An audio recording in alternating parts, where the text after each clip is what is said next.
Kodagu channel ವಾರ್ತೆಗಳ ಪ್ರಾಯೋಜಕರು Muliya Keshav Bhat and sons, ಚಿನ್ನಾಭರಣಗಳ ಬೃಹತ್ ಮಳಿಗೆ, ಮಡಿಕೇರಿ, ಗೋಣಿಕೊಪ್ಪ, ಪುತ್ತೂರು, ಬೆಳ್ತಂಗಡಿ, ಬೆಂಗಳೂರು. ಶಾರದಾ ಜ್ಯುವೆಲರ್ಸ್, ಕೊಡಗಿನ ಸಾಂಪ್ರದಾಯಿಕ ಆಭರಣಗಳ ಬೃಹತ್ ಮಳಿಗೆ, Aras road, Mysuru. A to Z super market, Vishwamanava double road, Kuvempu Nagar, Mysuru. SLV Promax, corn mix and corn products, Kushalnagar. Prashanth furnitures, ನಿಮ್ಮ ಅಂದದ ಮನೆಗೆ ಚಂದದ ಪೀಠೋಪಕರಣಗಳ ಮಳಿಗೆ, industrial area, Madikeri. Fabins family restaurant, Bekachi resto cafe, always cell tower, ಕೊಯ್ದು ರಸ್ತೆ, ಮಡಿಕೇರಿ.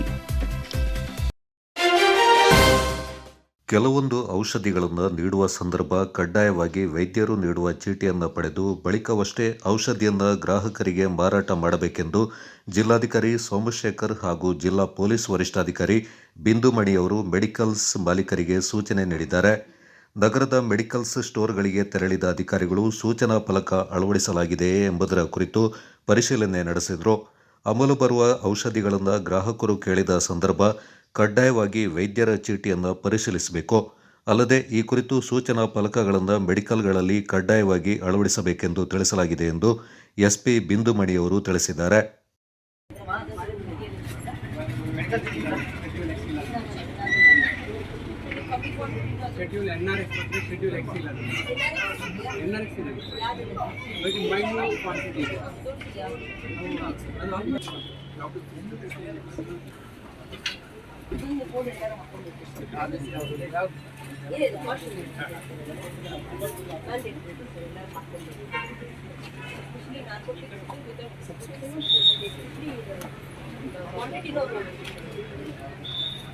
ಅದು ಎಣ್ಣಂತ ಹಾಕಿರ್ತಾರಲ್ಲ ಬೇಳೆ, ಅದೊಂದು ಯಾರಾದ್ರೂ ಮೆಫೆಡ್ರೋನ್ ಡೋಲೋ, ಅದು ಇದೊಂದು ಮೆಫೆಡ್ರೋನ್ ಅದು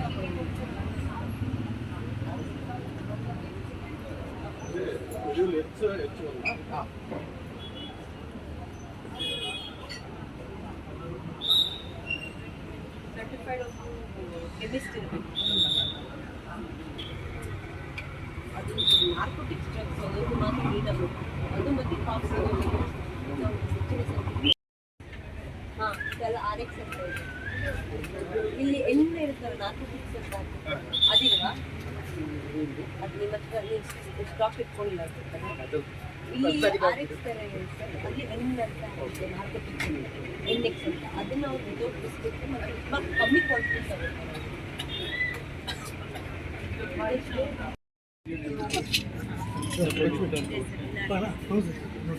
ಇದು ತುಂಬ ಕಮ್ಮಿ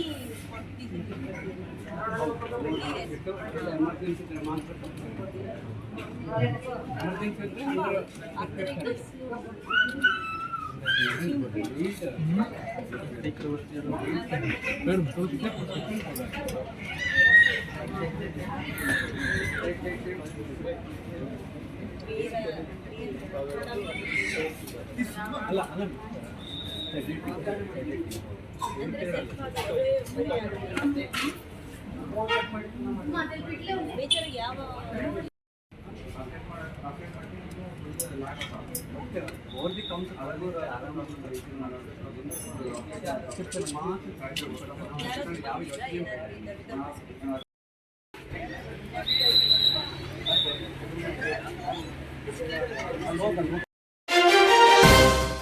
ವಿರಾಜಪೇಟೆ ಅರಣ್ಯ ಇಲಾಖೆಯ ಕಚೇರಿಯ ಮುಂದೆ ಬಿಜೆಪಿ ಪಕ್ಷದ ವತಿಯಿಂದ ಪ್ರತಿಭಟನೆ ನಡೆಸಲಾಯಿತು. ಪೊಲೀಸರ ತಡೆಗೋಡೆಯನ್ನು ಭೇದಿಸಿ ಒಳನುಗ್ಗಿದ ಪ್ರತಿಭಟನಾಕಾರರು ಸರ್ಕಾರದ ವತಿಯಿಂದ ಅರಣ್ಯ ಇಲಾಖೆ ಅಭಿವೃದ್ಧಿಗೆ ಯಾವುದೇ ಹಣ ಬಂದಿಲ್ಲ, ಹಣ ಬಿಡುಗಡೆಯಾದ ಬಗ್ಗೆ ಮಾಹಿತಿಯನ್ನು ನೀಡಿ, ಅಧಿಕಾರಿಗಳು ಕೊಡಗಿನಲ್ಲಿ ನಡೀತಾ ಇರುವ ಮಾನವ ಹಾನಿಗಳ ಬಗ್ಗೆ ಅರಣ್ಯದಿಂದ ನಗರಕ್ಕೆ ಆಗಮಿಸಿ ಜನರ ಪ್ರಾಣದ ಜೊತೆ ಚೆಲ್ಲಾಟವಾಡ್ತಾ ಇರುವ ಬಗ್ಗೆ ಸರಿಯಾದ ಮಾಹಿತಿ ನೀಡದೆ ನಿರ್ಲಕ್ಷ್ಯ ಧೋರಣೆ ತೋರ್ತಾ ಇರುವ ಅಧಿಕಾರಿಗಳು ಕಾಂಗ್ರೆಸ್ ಏಜೆಂಟರಂತೆ ವರ್ತನೆ ಮಾಡ್ತಾ ಇದ್ದಾರೆ ಎಂದು ಆರೋಪಿಸಿದರು. ಸರ್ಕಾರದ ವತಿಯಿಂದ ಸಿಗುವ ಹಣವನ್ನು ಕೂಡ ಪಡೆಯಲು ಸಾಧ್ಯವಾಗಿಲ್ಲ. ಅವರು ಮಾಡಿದ ತಪ್ಪಿಗೆ ಕೇಂದ್ರ ಸರ್ಕಾರದ ವಿರುದ್ಧ ಗೂಬೆ ಕೂರಿಸುವ ಕೆಲಸ ಬೇಡ ಎಂದು ಮಾಜಿ ಶಾಸಕ KG ಬೋಪಯ್ಯ ತಿಳಿಸಿದರು. ಅಲ್ಲಲ್ಲ, ನಿಮ್ಮ ಆಫೀಸಿಗೆ ಬರ್ಲಿಕ್ಕೆ ನಮ್ಗೆ ಏಕೆ ಬಿಡ್ತಾ ಇಲ್ಲ? ನಡೀರಿ ಹೋಗೋಣ, ಹೋಗೋಣ, ಅಲ್ಲಿ ಕೂತ್ಕೊಂಡು ಮಾತಾಡೋಣ. ನಾವು ಬೀದಿಯಲ್ಲಿ ನಿಲ್ಲಿಕ್ಕೆ ಬಂದಿಲ್ಲ. ಧೈರ್ಯದಿಂದ ಕರೀರಿ ಸರ್, ನೀವು ಕರೀರಿ, ನಾವು ಬರ್ತೀವಿ ಅಲ್ಲಿ ಮಾತಾಡೋಣ. ಇಲ್ಲಿ ಯಾಕೆ ಬೀದಿಯಲ್ಲಿ ಮಾತಾಡ್ತೇವೆ ನಾವು ಬೆಂಕಿನೋದಿಲ್ಲ. ನಾವು ಪ್ರಾಮಾಣಿಕವಾಗಿ ರೈತರ ಪರವಾಗಿ ನಾವು ಮಾತಾಡ್ಲಿಕ್ಕೆ ಬಂದವರು. ನಮ್ಮ ಅಹವಾಲೇನಿದೆ ಅದನ್ನ ನಾವು ಆಫೀಸಲ್ಲಿ ಮಾತಾಡ್ಲಿಕ್ಕೆ ನಮಗೆ ಬಿಡೋದಿಲ್ಲ ಅಂತ ಶಾಂತ ರೀತಿಯಿಂದ ವರ್ತಿಸ್ತಕ್ಕಂಥ ರೈತರು ನಾವು.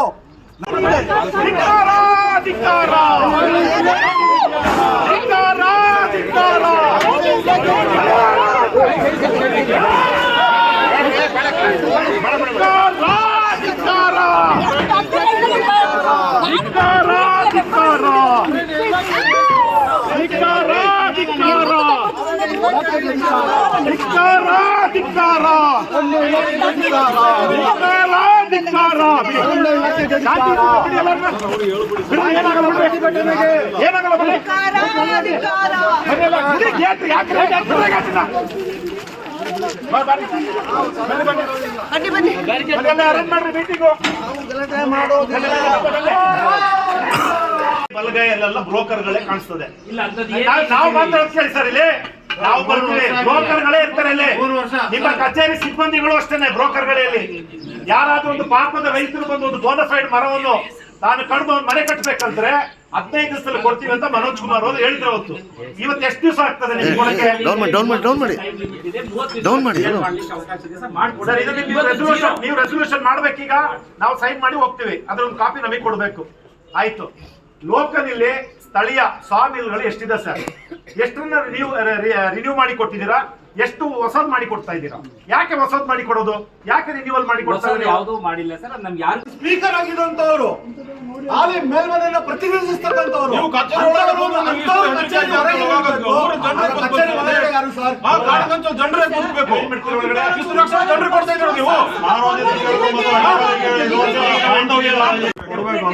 ಏನಾಗಿದೆ ಸರ್, ಅದರಲ್ಲಿ ಮಿನಿಮಮ್ ಕಂಡೀಷನ್ಸ್ ಎಲ್ಲ ಫುಲ್ಫಿಲ್ ಆಗಿಲ್ಲ ಸರ್. ಅವ್ರ ಪರವಾಗಿ ನಾನಿದ್ದೀನಿ sir.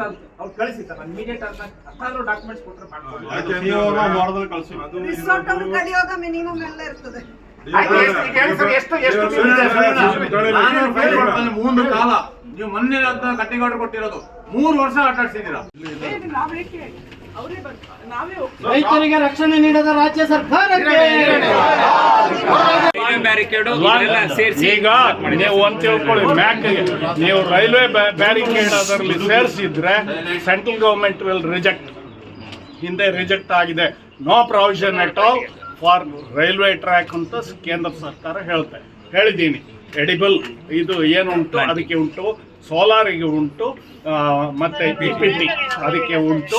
That is only for wild life area. ಅಷ್ಟಕ್ಕೆ ಮಾತ್ರ. ಉಳಿದಿದ್ದೀಯಲ್ಲ, ಅದಕ್ಕೆ ಎಷ್ಟು ನಿಮ್ಮ ಬಡ್ಜೆಟ್ ಘೋಷಣೆ 10 ದಿವಸ 11 ದಿವಸ ಅಂತ ಹೇಳ್ತಾರಲ್ಲ, ಎಷ್ಟು ದುಡ್ಡು ತಂದಿದ್ದಾರೆ ಹೇಳ್ಬೇಕಲ್ಲ. ಅದನ್ನ ಸುಮ್ಮನೆ ಕೆರೆ ತಟ್ಟಿಂದ ತೋರವರೆಗೂ ಸರ್ ನಾವು ಮಾತು ಕೊಟ್ಟು ಬಂದಿದ್ದೀವಿ ಸರ್. ಅದಕ್ಕೆ ಸೋಲಾರ್ ಮಾಡಿದ್ವಿ. ಎಷ್ಟು ಮಾಡಿ 14 ಕಿಲೋಮೀಟರ್ ಅಷ್ಟು ಖರ್ಚು ಮಾಡಿದ್ರಿ. ಅಲ್ಲ, ಆ ಟೆರೈನ್ಗೆ ಅದು ಸ್ಲೋಪ್ ಇರೋದ್ರಿಂದ ಅದು ಅವಕಾಶ ಮಾಡ್ತಾ ಇದೀವಿ ಸರ್. ಹಾಗಾಗಿ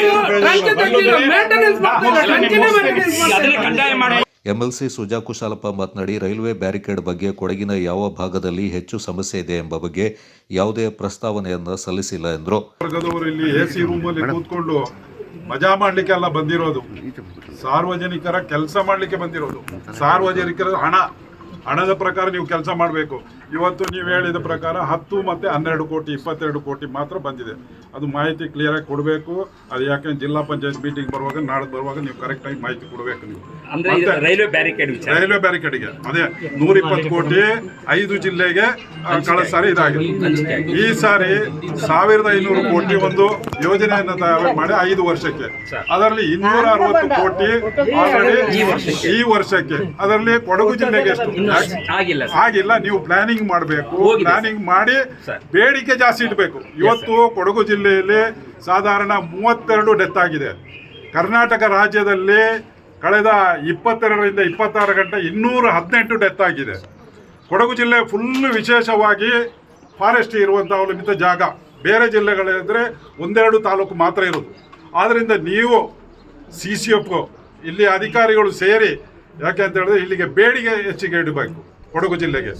ವಿರಾಜಪೇಟೆ ತಾಲೂಕಿನ ಅಧ್ಯಕ್ಷ ಸುವೀನ್ ಗಣಪತಿ ಅವರ ನೇತೃತ್ವದಲ್ಲಿ ನಡೆದ ಪ್ರತಿಭಟನೆಯಲ್ಲಿ ಕೊಡಗು ಜಿಲ್ಲೆಯ ಬಿಜೆಪಿಯ ಅಧ್ಯಕ್ಷರು, ಮಾಜಿ ಅಧ್ಯಕ್ಷರು ಹಾಗೂ ಬಿಜೆಪಿಯ ಮುಖಂಡರು ಪಾಲ್ಗೊಂಡಿದ್ದರು.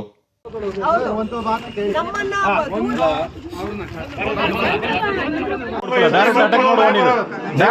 ಕೆಲಸದವರು ಮತ್ತೆ ಎಲ್ಲರೂ ಕರ್ಕೊಂಡು ಬರ್ತೀವಿ ಅಷ್ಟೇ, ಎಲ್ಲ ಆಳುಗಳು ಕೂರಿಸ್ತೀವಿ. ಮತ್ತೆ ಏನಂದ್ರೆ ನಮ್ಮ ಮಾಜಿ ಸ್ಪೀಕರ್ ಅವರು ಇದ್ರು, ಮತ್ತೆ ನಮ್ಮ MLC ಅವರು ಇದ್ರು.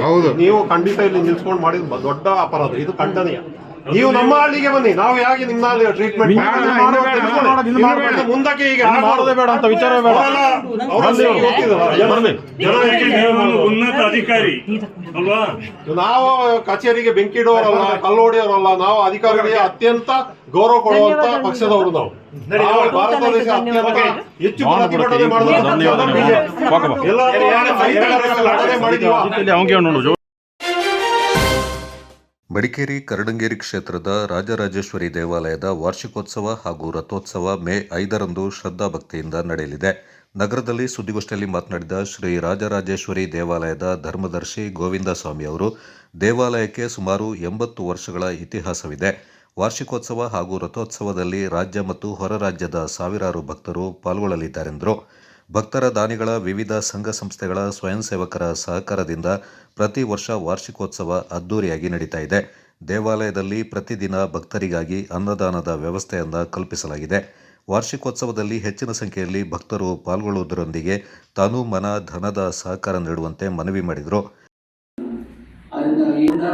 ಎಲ್ಲ ಭಕ್ತಾದಿಗಳಿಗೆ ಎಲ್ಲ ಸುದ್ದಿ ಮುಟ್ಟಲಿ, ಎಲ್ಲರೂ ತಿಳ್ಕೊಳ್ಳಿ, ತಿಳಿಯಲಿ, ಹಾಗೆ ಮತ್ತು ತಾಯಿಯ ದರ್ಶನಕ್ಕೆ ಬರಲಿ ಅಂತ ಹೇಳ್ತಾ ಇದು ತಾಯಿಯ ಜಾತ್ರೆ ಮೇ ತಿಂಗಳು ಅಂದರೆ ಮೊದಲನೇ ಮಂಗಳವಾರ, ಪ್ರತಿ ವರ್ಷ ಮಂಗಳವಾರ ಯಾವ ದಿವಸ ಬರುತ್ತೆ, 1ರಿಂದ 5ನೇ ತಾರೀಕು 7ನೇ ತಾರೀಕು ಬರುತ್ತೆ. ಹಾಗೆ ಈ ವರ್ಷ 5ನೇ ತಾರೀಕಿಗೆ ಮಂಗಳವಾರ ಬಂದಿದೆ.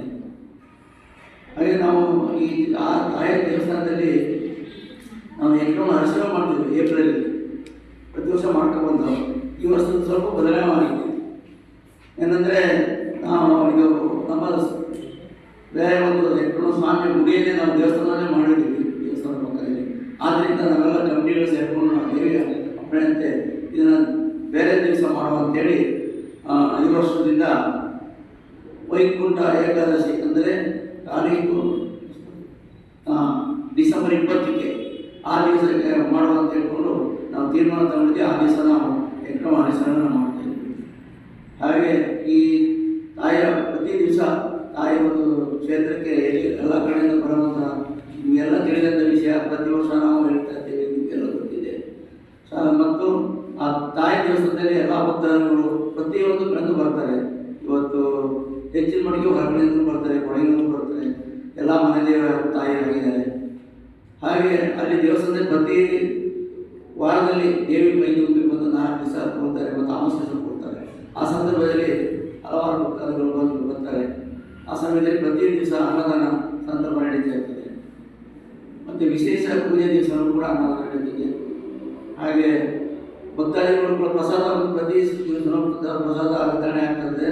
ತಾಯಿಯ ನೈವೇದ್ಯವನ್ನು ನಾವು ಮಾಡಿ ಜನಗಳಿಗೆ ಹಂಚ್ತೇವೆ. ಈ ವರ್ಷವೂ ಕೂಡ ತಾಯಿಯ ಒಂದು ಜಾತ್ರೆಯನ್ನು ಹೆಚ್ಚಿನ ಮಟ್ಟಿಗೆ ಜನಸಂಖ್ಯೆಯನ್ನು ಸೇರಿ ತಾಯಿಯ ಒಂದು ದರ್ಶನ ಪಡೆದು ತಾಯಿಯ ಪ್ರಸಾದವನ್ನು ಸ್ವೀಕರಿಸಿ ಬರಬೇಕಂತ ನಾವು ನಿಮ್ಮ ಮುಖಾಂತರ ನಾವು ಕೇಳ್ಕೊಳ್ತೇವೆ. ಧನ ಸಹಾಯ ಮತ್ತು ವಸ್ತು ರೂಪದಲ್ಲಿ ಹೂವು ಆಗ್ಬೋದು, ಅಕ್ಕಿ ಆಗ್ಬೋದು, ಎಣ್ಣೆ ಆಗ್ಬೋದು, ತುಪ್ಪ ಆಗ್ಬೋದು, ಮತ್ತು ಅಲ್ಲಿ ಏನು ನಮಗೆ ಸಾಮರ್ಥ್ಯ ಬೇಕು ಅವರ ಎಷ್ಟು ಸತ್ತರ ಭಕ್ತಿ ಎಷ್ಟು ಬರುತ್ತೆ ಅಷ್ಟು ನಮಗೆ ಸಹಾಯ ಮಾಡ್ತಾರೆ. ಅದರಿಂದ ನಾವು ಇಟ್ಕೊಳ್ತೀವಿ. ಈಗ ಪಾಠಗಳಲ್ಲಿ ಹೂವು ಅಲಂಕಾರ, ತರಕಾರಿ ಎಲ್ಲ ಕಳಿಸ್ಕೊಡ್ತಾರೆ, ಹೂವು ಅಲಂಕಾರ ಮಾಡ್ತಾರೆ. ಹಾಗೆ ನಮ್ಮ ಊರು ಸುತ್ತಮುತ್ತ ಎಲ್ಲ ಸಂಘದವರು ಕೂಡ ಈ ಒಂದು ಕಾರ್ಯಕ್ರಮದಲ್ಲಿ ಭಾಗವಹಿಸಿ ಎಲ್ಲ ಅವರವರ ಸೇವೆ ತಾಯಿ ಏನು ಜಾತ್ರೆ ಕಾರ್ಯಕ್ರಮದಲ್ಲಿ ಸೇವೆ ಮಾಡಬೇಕು ಅವ್ರ ಇಚ್ಛೆ ಪ್ರಕಾರ ಎಲ್ಲರೂ ತುಂಬ ಎಲ್ಲ ಭಕ್ತರ ಜೊತೆಗೆ ಸಂಘದವರು ಕೂಡ ಸೇರಿಕೊಂಡು ತಾಯಿಯ ಒಂದು ಜಾತ್ರೆಯನ್ನು ಬಹಳ ಸಂತೋಷದಿಂದ ಕೊಟ್ಟು ಬಂದಿದ್ದಾರೆ. ಈ ಸರಿ ಕೂಡ ಅದೇ ಥರ ಮಾಡ್ತಾರೆ ಅಂತ ನಮ್ಮ ಅನಿಸಿಕೆ. ದೇವಾಲಯ ಸಮಿತಿಯ ಸದಸ್ಯ ಕಿರಣ್ ಕುಮಾರ್ ಅವರು ಮಾತನಾಡಿ ವಾರ್ಷಿಕೋತ್ಸವ ಹಾಗೂ ರಥೋತ್ಸವದ ಮಾಹಿತಿಯನ್ನು ನೀಡಿದರು.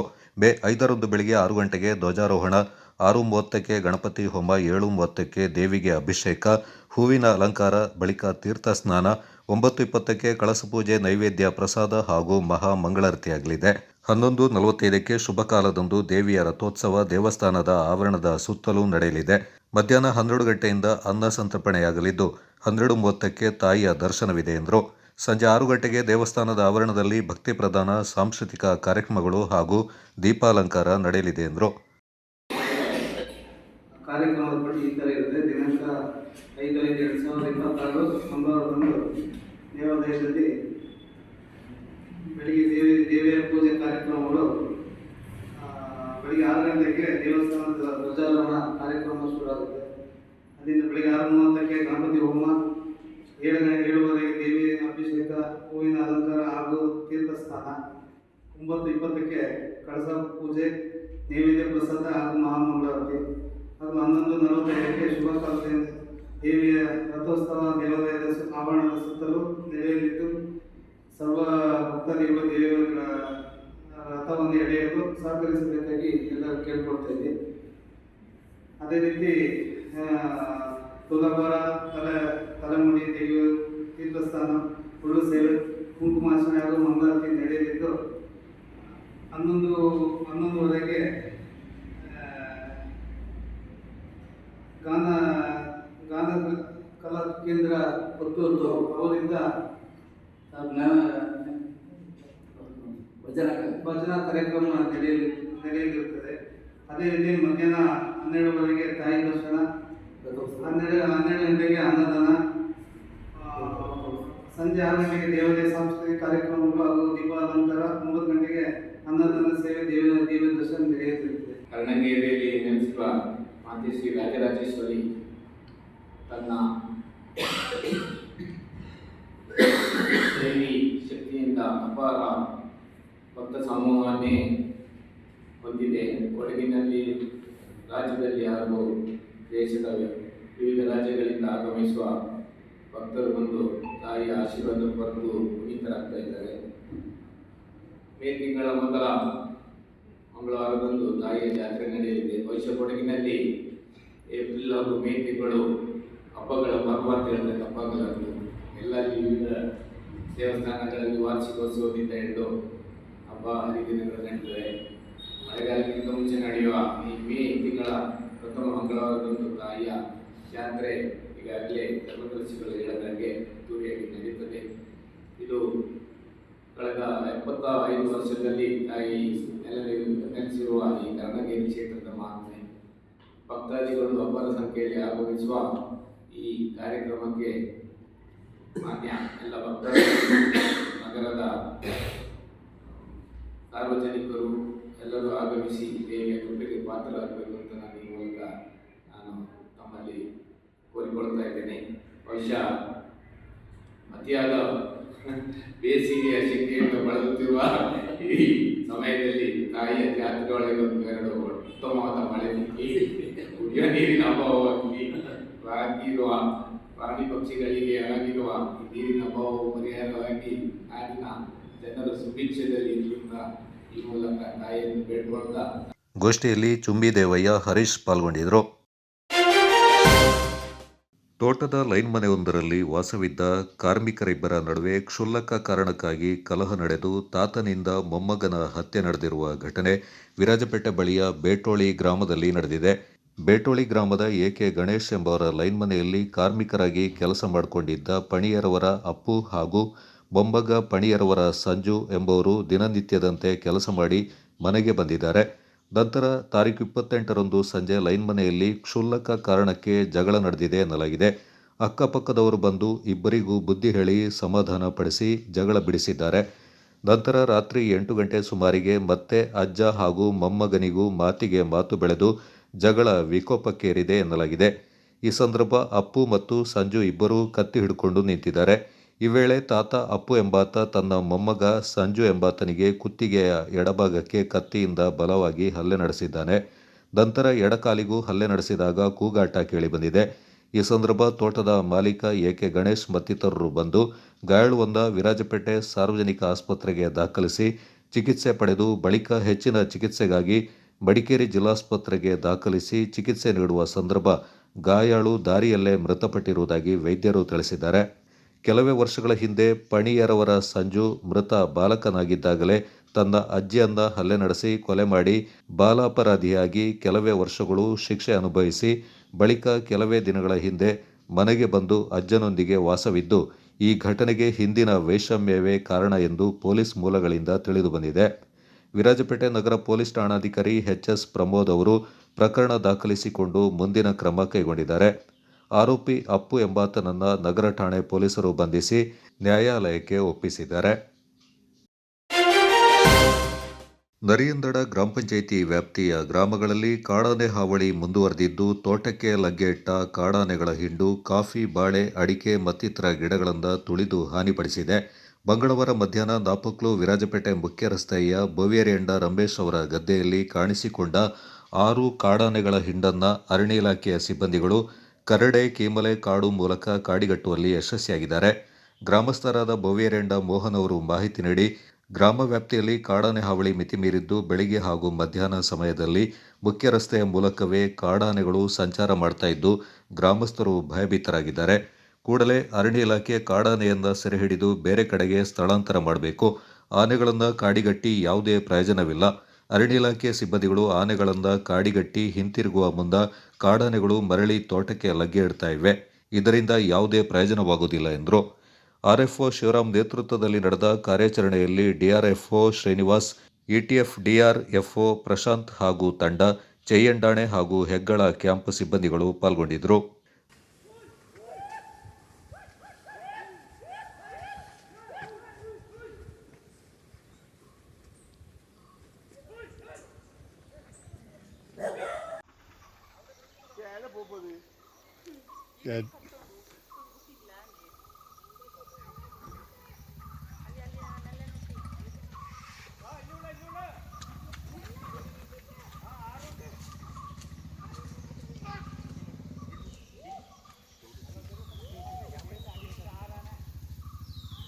Kodagu channel news, Jakariya, Napoklu.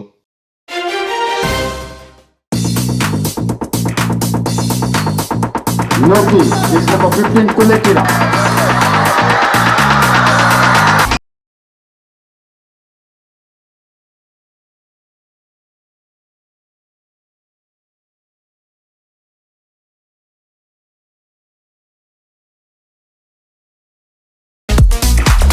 ನಾಪಕ್ಲುವಿನ general K S. Thimmaiah ಕ್ರೀಡಾಂಗಣದಲ್ಲಿ ಏರ್ಪಡಿಸಲಾಗಿರುವ ಚೇನಂಡ ಕೊಡವ ಕೌಟುಂಬಿಕ ಹಾಕಿ ಪಂದ್ಯಾವಳಿಯಲ್ಲಿ ಗುರುವಾರ ಪಳಂಗಂಡ, ಕುಲ್ಲೆಟ್ಟಿರ, ಚೆಪ್ಪುಡಿರ ಹಾಗೂ ಪರದಂಡ ತಂಡಗಳ ನಡುವೆ ಸೆಮಿಫೈನಲ್ ಸ್ಪರ್ಧೆಗಳು ನಡೆಯಲಿವೆ. ಬುಧವಾರ ಪಳಂಗಂಡ ಮತ್ತು ಪೆಮ್ಮಂಡ ತಂಡಗಳ ನಡುವೆ ನಡೆದ ಪಂದ್ಯದಲ್ಲಿ ಪಳಂಗಂಡ 3-2ರಿಂದ ಪೆಮ್ಮಂಡ ವಿರುದ್ಧ ಗೆಲುವು ಸಾಧಿಸಿತು.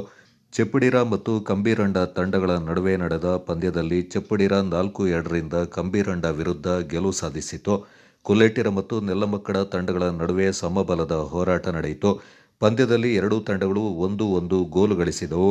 ಬಳಿಕ ಟ್ರೈ ಬ್ರೇಕರ್ನಲ್ಲಿ ಕುಲ್ಲೆಟ್ಟಿರ 2-0ಯಿಂದ ನೆಲ್ಲಮಕ್ಕಡ ವಿರುದ್ಧ ಜಯ ಸಾಧಿಸಿತು.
ದಂಡ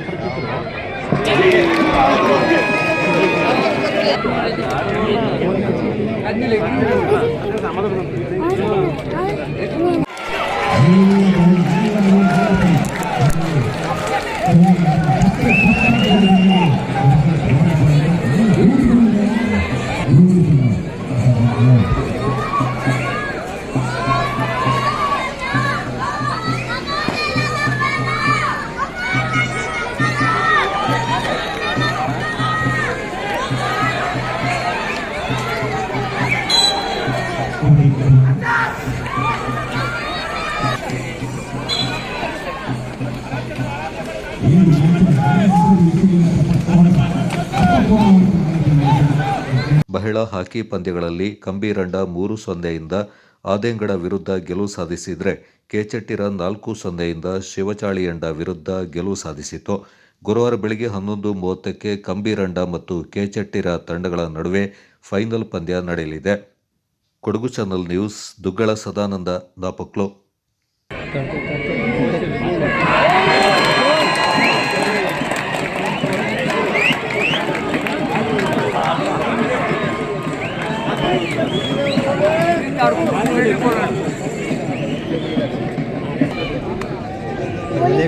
ಚಾನ್ಸ್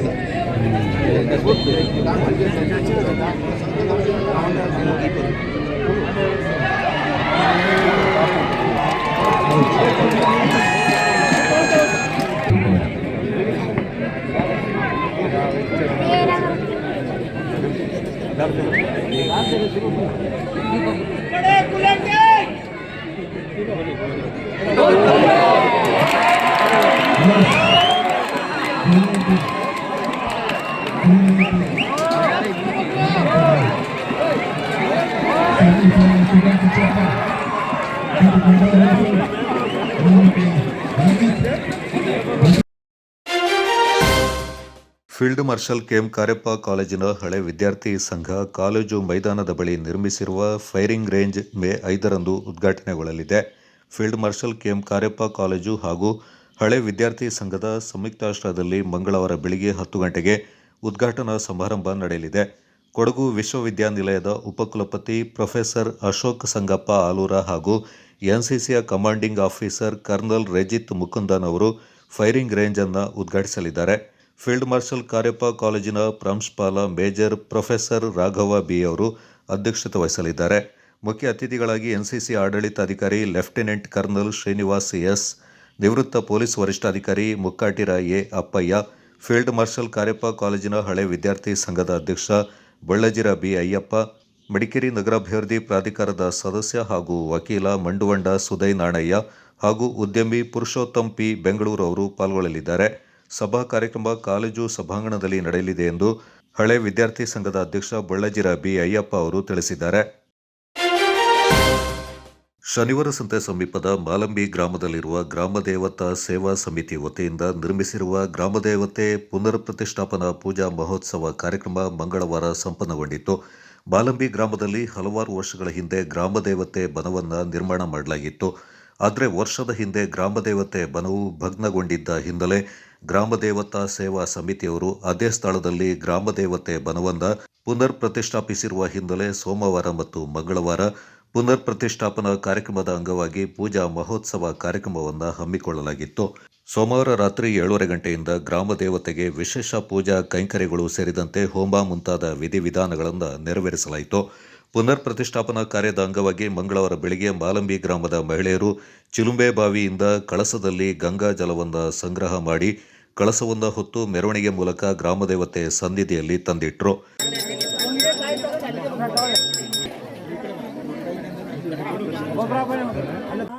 ಅಗ್ನಿ, ಕಂಟಕ, ವಾಯು, ಕಂಟಕ, ಶತ್ರು, ಕಂಟಕ, ಆರ್ಜ.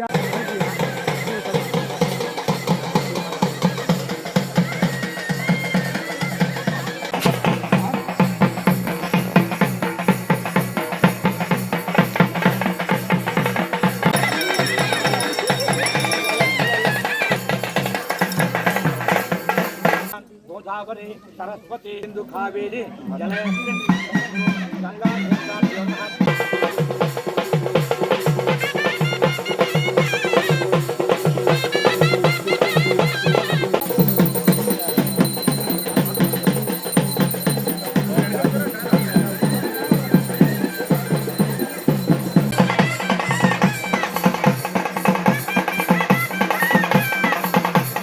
ನಂತರ ಅರ್ಚಕರು ವಿಶೇಷ ಪೂಜೆ, ಹೋಮ ಇನ್ನೂ ಮುಂತಾದ ದೇವತಾ ಕಾರ್ಯವನ್ನು ನೆರವೇರಿಸಿದ ಬಳಿಕ ಗ್ರಾಮದೇವತೆ ದೇವಿಯಿಂದ ಪುನರ್ ಪ್ರತಿಷ್ಠಾಪನೆ ಮಾಡಲಾಯಿತು. ಬಳಿಕ ಗ್ರಾಮದೇವತೆಗೆ ಮಹಾಮಂಗಳಾರತಿ, ಭಕ್ತಾದಿಗಳಿಗೆ ತೀರ್ಥ ಪ್ರಸಾದ ವಿತರಿಸಲಾಯಿತು. ಶನಿವಾರ ಸಂತೆ ಗಣಪತಿ ದೇವಸ್ಥಾನದ ಅರ್ಚಕರಾದ ಮಾಲತೇಶ್ ಭಟ್ ನೇತೃತ್ವದಲ್ಲಿ ಶೇಷಾಚಲ ಭಟ್, ಸುಹಾಸ್ ಭಟ್, ಉರಾ ನಾಗೇಶ್ ಭಟ್ ಇವರು ಪೂಜಾ ವಿಧಿವಿಧಾನಗಳನ್ನು ನೆರವೇರಿಸಿದರು. ಗ್ರಾಮದೇವತೆ ಪುನರ್ ಪ್ರತಿಷ್ಠಾಪನಾ ಮಹೋತ್ಸವದ ಸಂದರ್ಭದಲ್ಲಿ ಗ್ರಾಮ ಸೇರಿದಂತೆ ಅಕ್ಕಪಕ್ಕದ ಗ್ರಾಮಗಳಿಂದ ನೂರಾರು ಭಕ್ತರು ಪಾಲ್ಗೊಂಡಿದ್ದರು. ಪ್ರತಿಷ್ಠಾಪನಾ ಮಹೋತ್ಸವದ ಅಂಗವಾಗಿ ಸೇವಾ ಸಮಿತಿ ವತಿಯಿಂದ ಸೋಮವಾರ ರಾತ್ರಿ ಮತ್ತು ಮಂಗಳವಾರ ಬೆಳಿಗ್ಗೆ ಮಧ್ಯಾಹ್ನ ಭಕ್ತಾದಿಗಳಿಗೆ ಅನ್ನ ಸಂತರ್ಪಣೆಯನ್ನು ಏರ್ಪಡಿಸಲಾಗಿತ್ತು. ಈ ಮೂಲಕ ಗ್ರಾಮದೇವತಾ ಪ್ರತಿಷ್ಠಾಪನಾ ಮಹೋತ್ಸವ ವಿಜೃಂಭಣೆಯಿಂದ ಸಂಪನ್ನಗೊಂಡಿತು. ಈ ಸಂದರ್ಭ ಗ್ರಾಮದೇವತಾ ಸೇವಾ ಸಮಿತಿ ಪದಾಧಿಕಾರಿಗಳು, ಸದಸ್ಯರು, ದಾನಿಗಳು, ಮಾಲಂಬಿ ಹಾಗೂ ಸುತ್ತಮುತ್ತಲಿನ ಗ್ರಾಮಸ್ಥರು ಪಾಲ್ಗೊಂಡಿದ್ದರು.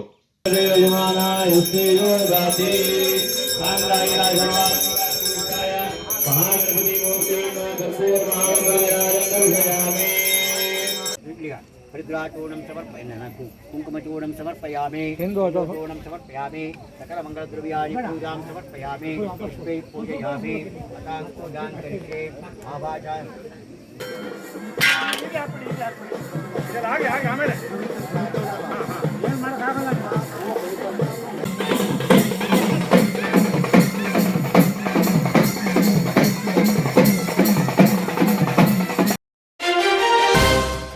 ವಿಶ್ವ ಹಬ್ಬದ ಪ್ರಯುಕ್ತ ಶ್ರೀ ಮುತ್ತಪ್ಪ ಮಲಯಾಳಿ ಸಮಾಜದ ವತಿಯಿಂದ ವಿರಾಜಪೇಟೆಯ ತಾಲೂಕು ಮೈದಾನದಲ್ಲಿ ಪ್ರಥಮ ವರ್ಷದ ವಿಶ್ವ ಕಣಿ ಪೂಜೆ ಹಾಗೂ ಗ್ರಾಮೀಣ ಕ್ರೀಡಾಕೂಟ ನಡೆಯಿತು.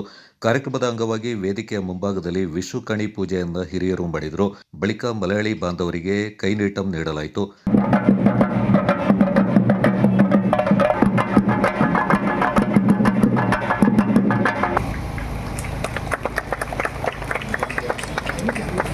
ಕಾರ್ಯಕ್ರಮದಲ್ಲಿ ವಿಶ್ವ ಹಬ್ಬದ ಮಹತ್ವ ಸೇರಿದಂತೆ ಹಬ್ಬದ ವಿಷುಕಣಿ ಮಡಗುವ ರೀತಿ, ದೀಪವನ್ನು ಹಚ್ಚುವುದು, ಸಾಂಪ್ರದಾಯಿಕವಾಗಿ ವಿಷುಕಣಿ ಇಡುವ ಮತ್ತು ಆಚರಿಸುವ ರೀತಿಯನ್ನು ಪ್ರಸ್ತುತಪಡಿಸಲಾಯಿತು ಮತ್ತು ಇಂದಿನ ಯುವಜನತೆಗೆ ವಿಶ್ವ ಹಬ್ಬದ ಮಹತ್ವವನ್ನು ತಿಳಿಯಪಡಿಸಿದರು. ಬಳಿಕ ಮೈದಾನದ ಮಧ್ಯಭಾಗದಲ್ಲಿ ದೀಪವನ್ನು ಬೆಳಗುವ ಮೂಲಕ ಅತಿಥಿ ಗಣ್ಯರು ಚಾಲನೆ ನೀಡಿದರು. ഇത് ശിവലിംഗമാണ്. ഇവിടെ എണ്ണ ഒഴിക്കുന്നുണ്ടെങ്കിൽ ഇതിന്റെ മേലോട്ട് ഒഴിക്കാമാണ് എണ്ണ ഒഴിക്കുന്നത്. ഈ പൂർണ്ണ രൂപം സൃഷ്ടികർത്താവായ രൂപമാണ്, ബ്രഹ്മാവിന്റെ രൂപമാണ്. ഈ താഴവശം ചുറ്റും നമ്മുടെ വിദ്യാ സ്വരൂപിണിയായ സരസ്വതി ദേവിയുടെ ആകാരത്തിനാണതാക്കിയിട്ടുണ്ട്. ഈ കത്തുന്ന തീയുടെ ജ്വാലയിൽ അത് ദുർഗാദേവിയാണ്. ഇങ്ങനെയാണ് ഞാനൊരു ತುಂಬ ಚೆನ್ನಾಗಿತ್ತು. ವಿಶು ಆವತ್ತಲ್ಲ ಇವತ್ತು ಅನಿಸ್ತಾ ಇದೆ. ಏನು ಹೇಳಬೇಕು ಗೊತ್ತಾಗ್ತಾ ಇಲ್ಲ. ನಾವು ಹೆಣ್ಮಕ್ಳು ಎಲ್ಲಿ ಸೇರಿದ್ರು ಒಂದು ಹಬ್ಬದ ವಾತಾವರಣ, ಸಡಗರದ ಒಂದು ವಾತಾವರಣ. ಆದರೆ ಇವತ್ತು ಇಷ್ಟೊಂದು ಲೇಡೀಸು ಒಂದೇ ಥರ ಬಟ್ಟೆ ಹಾಕ್ಕೊಂಡು ಅದು ಒಂಥರ ಹಬ್ಬ ಅನಿಸ್ತಾ ಇದೆ ನಿಜವಾಗ್ಲೂ. ಸೊ ಕೇಳ್ಕೊಳ್ತಿದ್ದೇವೆ.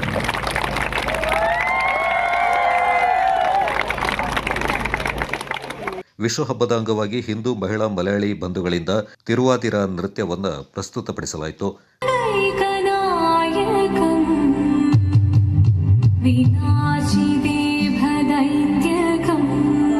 വളരെ ഭംഗിയോടെ ഈ ഒരു തിരുവാതിര നൃത്യം ഈ ഉരുകുന്ന വെയിലത്ത് കുട്ടികൾ, അമ്മമാരെല്ലാവരും ചേർന്ന് ഈ ഒരു തിരുവാതിരയുടെ മനസ്സ് നിറഞ്ഞിട്ടുണ്ട്.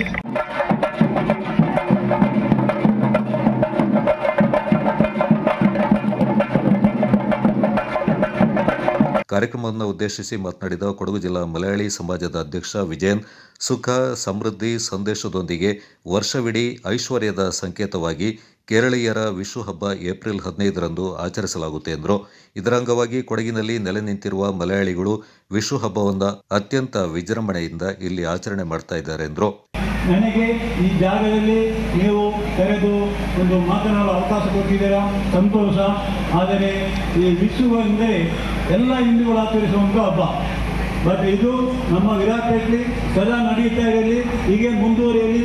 ನಮ್ಮ ಕೊಡಗಿನ ಕಾವೇರಮ್ಮೆ ಈಶ್ವರ ಇರುತ್ತಪ್ಪ ಇದಕ್ಕೆ ಆಶೀರ್ವದಿಸಿ, ನಮ್ಮ ಹಿರಿಯರು ಕೂಡ ಆಶೀರ್ವದಿಸುತ್ತಾ ನಾವೆಲ್ಲರೂ ಪಾಲ್ಗಾರಾಗಿದ್ದ ಇರುತ್ತಾ ನನಗೆ ಇಲ್ಲಿ ಮಾತನಾಡಲು ಅವಕಾಶ ಮಾಡಿಕೊಟ್ಟ ನಿಮಗೆಲ್ಲರಿಗೂ ವಂದಿಸುತ್ತಾ, ಕೊನೆಯದಾಗಿ ನನಗೆ ಮೊದಲು 2 ಸಮಾರಂಭಗಳಿಗೆ ಈ ವಿರಾಜಪೇಟೆ ಮುತ್ತಪ್ಪ ಸಮಿತಿಯವರು ನನ್ನ ಆಹ್ವಾನಿಸಿದರು.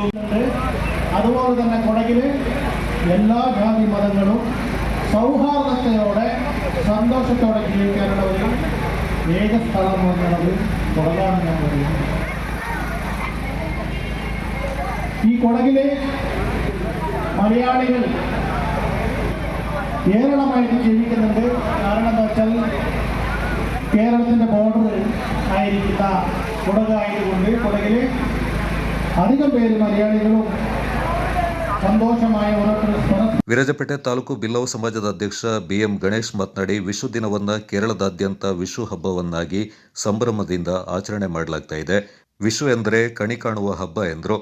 ಎಲ್ಲರೂ ಅವರವರ ಮನೆಯಲ್ಲಿ ಆ ದಿನ ಕಣಿ ಕಾಣು ಒಂದು ವಿಜೃಂಭಣೆಯಿಂದ ಆಚರಿಸಿಕೊಂಡು ಬರ್ತಾ ಇದ್ದು. ಆದರೆ ಈ ದಿನ ಮೊದಲನೇ ವರ್ಷವಾಗಿ ಇವತ್ತು ತಾಲೂಕು ಮೈದಾನದಲ್ಲಿ ವಿಷು ಹಬ್ಬದ ಪ್ರಯುಕ್ತ ಹಲವಾರು ಕಾರ್ಯಕ್ರಮಗಳನ್ನು ಏರ್ಪಡಿಸಿದ್ದಾರೆ. ಅದರಿಂದ ಈ ಆಡಳಿತ ಮಂಡಳಿಯವರಿಗೆ ನನ್ನ ಧನ್ಯವಾದವನ್ನು ಅರ್ಪಿಸುತ್ತಾ, ನನಗೆ ಕಾರಣಾಂತರದಿಂದ ಸೌರಭ್ಯಕ್ಕೆ ಹೋಗಬೇಕು, ಅದರಿಂದ ಎಲ್ಲರನ್ನೂ ಕ್ಷಮೆ ಕೋರುತ್ತಾ, ಯಾಕೆಂದರೆ ನಾನು ನಿಮ್ಮೊಟ್ಟಿಗೆ ಸಂಜೆವರೆಗೆ ಇದ್ದು ಈ ಕಾರ್ಯಕ್ರಮದಲ್ಲಿ ತೊಡಗಿಸಿಕೊಳ್ಳಬೇಕು ಬಹಳ ಆಸೆಯಲ್ಲಿದೆ. ಮೊದಲನೇ ವರ್ಷದ ವಿಷು ಆಚರಣೆಯನ್ನ ಕಾರ್ಯಕ್ರಮವನ್ನು ಮಾಡಿದ್ದಾರೆ. ಮೊದಲಿಗೆ ನಾನು ಸುಮೇಶ್ ಮತ್ತು ತಂಡದ ಎಲ್ಲರಿಗೂ ಸದಸ್ಯರಿಗೂ ತುಂಬ ಹೃದಯದ ಧನ್ಯವಾದಗಳನ್ನ ಅರ್ಪಿಸ್ತಾ ಇದ್ದೀನಿ. ಯಾಕೆ ಅಂತ ಹೇಳಿದ್ರೆ ಈಗ ಮೊದಲನೇ ವರ್ಷ, ಈ ತರ 10 ವರ್ಷಗಳು ಈ ಕಾರ್ಯಕ್ರಮ ಆಗಬೇಕು ಅಂತ ಹೇಳಿದ್ರೆ ಮೊದಲನೇ ವರ್ಷ ತುಂಬಾ ಪ್ರಾಮುಖ್ಯತೆಯನ್ನು ಪಡ್ಕೊಳ್ತದೆ. ನೀವು ಯಾವುದೇ ಒಂದು ಕಾರ್ಯಕ್ರಮ ಮಾಡಿ, ಓಣಂ ಕಾರ್ಯಕ್ರಮ ಆಗಿರ್ಬೋದು, ವಿಷು ಕಾರ್ಯಕ್ರಮ, ಯಾವುದೇ ಜಾತಿ ಜನಾಂಗ ಸಮುದಾಯ ಒಗ್ಗಟ್ಟಾಗಿ ಸೇರಬೇಕು ಅಂತ ಹೇಳಿದ್ರೆ ನಾವು ಇಂಥ ಕಾರ್ಯಕ್ರಮಗಳನ್ನ ಆಯೋಜನೆ ಮಾಡಬೇಕು. എല്ലാ വിശിഷ്ട അതിഥികൾക്കും അതേപോലെ തന്നെ ഇവിടെ എത്തിച്ചേർന്ന എല്ലാ അമ്മമാർക്കും സഹോദരന്മാർക്കും എൻ്റെ നമസ്കാരം. ഈ ഒരു 17 വർഷമായി നമ്മൾ ഓണപരിപാടി നടത്തിക്കൊണ്ടുവരുന്നത്. അതിൽ കഴിഞ്ഞ വർഷം നമ്മൾ തീരുമാനിച്ചാണ് വിഷു പരിപാടി ചെയ്യണമെന്ന്. കഴിഞ്ഞ വർഷം നമ്മൾ ഒരു സ്പോർട്സ് രീതിയിൽ ഫുട്ബോൾ വെച്ചതിനെ കൊണ്ട് അത് വേണ്ടാന്ന് വെച്ചുകൊണ്ട് ഈ വർഷം ആദ്യമായിട്ടാണ് ഒരു മെഗാ തിരുവാതിരയും അതിനോടുകൂടി നാടൻ കളികളും നമ്മുടെ കുട്ടികൾക്ക് ആ ഒരു വിഷുക്കണി എങ്ങനെയാണ് ഒരുക്കുന്നത് അതേപോലെ തന്നെ ഈ തിരുവാതിര നൃത്യം പിന്നെ അതേപോലെ തന്നെ നാടൻ കളികളും ഒന്ന് ഉൾക്കൊണ്ട് ചെയ്യുന്നതിനുള്ള തീരുമാനം 6 മാസം മുന്നേ നമ്മൾ എടുത്തുകൊണ്ട് അന്നേ തന്നെ തീയതി നിശ്ചയിച്ചുകൊണ്ട് നമ്മൾ ഈ ഒരു ഇന്നേക്ക് ആ തിരുവാതിരയ്ക്ക് വേണ്ടി കുറഞ്ഞ 2-2.5 മാസമായി നമ്മുടെ ടീച്ചറും അതേപോലെ തന്നെ എല്ലാ അമ്മമാരും സഹോദരിമാരും മക്കളും ശ്രമിച്ചുകൊണ്ട് ഇത്രയും ഭംഗിയായി ചെയ്തതിന് അവർക്ക് ഞാൻ വലിയൊരു നമസ്കാരം എന്ന് പറഞ്ഞാൽ ഞാനിപ്പോൾ പറയുന്നത് ആ ഒരു രീതിയിൽ നമസ്കാരം. ವಿರಾಜಪೇಟೆ ತಾಲೂಕು ಗೌಡ ಸಮಾಜದ ಉಪಾಧ್ಯಕ್ಷ ಪಿಟಿ ರಮೇಶ್, ವಿರಾಜಪೇಟೆ ವರ್ತಕರ ಸಂಘದ ಅಧ್ಯಕ್ಷ PA Manjunath, Virajpet little scholar academy ಮುಖ್ಯಸ್ಥೆ ಪೂಜಾ ಸಜೇಶ್, ಶ್ರೀ ಮುತ್ತಪ್ಪ ಮಲಯಾಳಿ ಸಮಾಜದ ಅಧ್ಯಕ್ಷ ಪಿಜಿ ಸುಮೇಶ್, ವಿರಾಜಪೇಟೆ ಎಸ್ಎನ್ಡಿಪಿ ಅಧ್ಯಕ್ಷ ನಾರಾಯಣನ್, ಯೋಗ ಶಿಕ್ಷಕರಾದ ಸುಶೀಲಾ ಮತ್ತಿತರ ಪ್ರಮುಖರು ಈ ಸಂದರ್ಭ ಪಾಲ್ಗೊಂಡಿದ್ದರು.